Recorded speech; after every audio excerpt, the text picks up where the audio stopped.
I've been pain 2 times. Going to the pain 3 times. I will kill you for. Oh my God. So that day.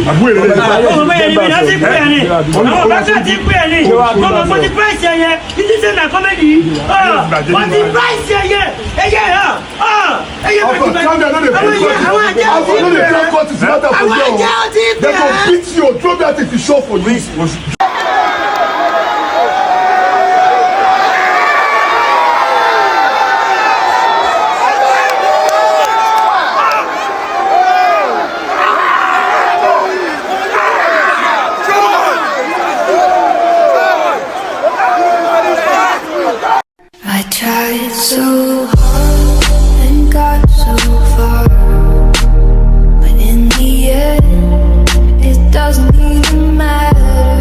I had to fall to lose it all, but in the end, it doesn't even matter. I tried so hard and got so far, but in the end, doesn't even matter. I had to fall to lose it all, but in the end.